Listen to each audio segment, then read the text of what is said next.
Good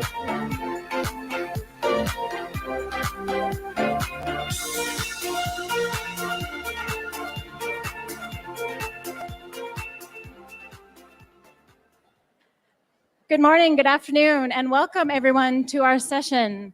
This Community Live session will focus on sharing a snapshot of the work of bodily autonomy activists in the region of Asia and the Pacific, as well as how achieving bodily autonomy can help advance sexual and reproductive health rights and universal health coverage in the region. My name is Alexa Johns. I am the director of the Asia Pacific Alliance for Sexual and Reproductive Health and Rights, and I will moderate this session today. I am joined by two incredible activists who are also members of the APA network. To my right is Ika Nobayaki from Youth Lead, and to her right is Bing Parkin from the Women's Global Network for Reproductive Rights. Before we get started today, I wanted to share that we aim to make this session as interactive as possible. So you have all been provided, for the people that are physically in the audience, you have emoji sticks with you. And when you hear our speakers making an especially pertinent point or something that you think is important for your community, we ask you to support that by using the emoji stick. And for those of you who are joining us remotely, we ask you to do the same thing by sharing emojis in the Slido poll on the web page. So just to get us started, I think I'll start with you, Bing, and just ask you a simple question, which is, why is bodily autonomy so important to women in all their diversity and for their access to SRHR and UHC? Thank you, Alexa. So again, my name is Bing. I'm from the Philippines. I work with the Women's Global Network for Reproductive Rights. Yes, it is very important. Bodily autonomy is at the core of gender equality. It is about power. It is about agency. It is about, and all of this is also about access. So it is, more than anything, is also an assertion of our self-determination, of our right to our own ownership of our own body. So I think that is why it is very important, because if we cannot control our own body, then all of our other rights are actually affected. Thank you, Bing. And now I'm just going to move over to you, Ika, and ask the same question, but if you can share from the perspective of young key populations. Thank you, Alexa. So yes, from my perspective, as a young woman living with HIV, bodily autonomy is very important. It's because it's a foundation, as being mentioned. It's a foundation of the equality, gender equality. And also as a young woman living with HIV,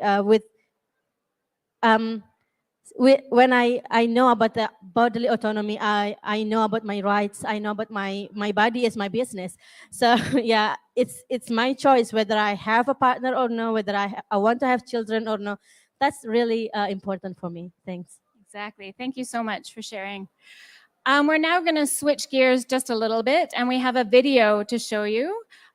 This video is from another APA member who is working for LGBTIQ inclusion. His name is Ryan. He's from Equal Asia Foundation, and he's going to share a little bit about some of the barriers that are facing the bodily autonomy movement in the region of Asia and the Pacific right now. Hello, everyone from the Equal Asia Foundation. For all of you who are attending the ICFP conference, we wanted to share with you that there are some important linkages to be made between the rights of LGBTIQ persons and the wonderful work that you are doing around bodily autonomy. From where we stand, these differences and similarities cannot be ignored. Our communities are being discriminated against and forced out of their families. They are subject to an onslaught of misinformation and disinformation, which leads to some debilitating impacts on their mental and physical health. Some of these practices include conversion therapy. They are denied life-saving and competent medical health care, and more often than not, they are criminalized and prosecuted. This conference is a wonderful opportunity to join forces and work together. Thank you. So after hearing a little bit about some of the barriers and challenges that are facing us as bodily autonomy activists in the region, Ika, I wanted to ask you a little bit if you can share if you have any recommendations or suggestions about how we, as activists working across many different communities and constituencies, how we can better work together to achieve SRHR and UHC. Thank you. I think making a commitment, making a recommendation is very easy for all of us, isn't it? Are you agree with me? Can you give it the, yeah, it's easy to make a recommendation, but how to commit?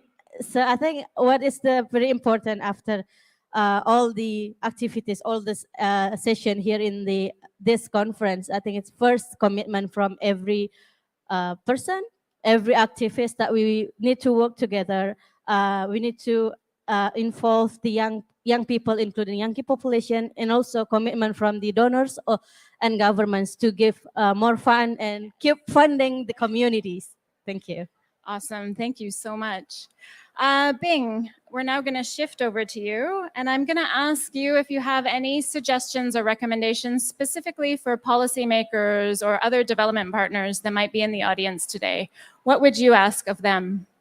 Yeah, I would actually really say that what good is a right without access to services, and what good is a right if there's no justice. So I think in that sense that the recommendation and ask, if you may, to the politicians and policymakers and the whole development sector is that we really have to change the restrictive settings to for us to be able to exercise our full decisions on our body and also sexual and reproductive health and rights. There are laws that impede us. Ryan already said about the barriers to our decision making, to our own decision making and reproductive freedom. And I think underpins that it's not only about the laws, it's also about talking about the socio-cultural barriers. It's also talk about access to, and in my context, for example, in the Philippines, access to safe abortion is very much restrictive. You can get into jail for 6 years for having an abortion.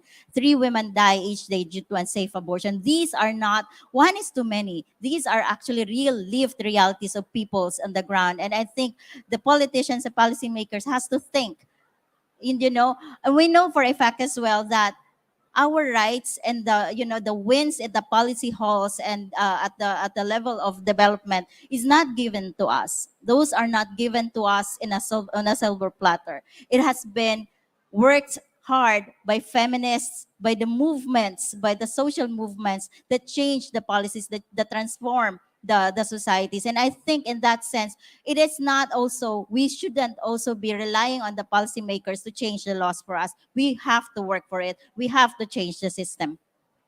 Wow, those are great words to end on. We have to work together, and we have to work together to change the system. Who agrees? Yes, I love it. And with that, we're going to end our very short session and say thank you to the speakers and thank you to you in the audience for supporting us. Yay!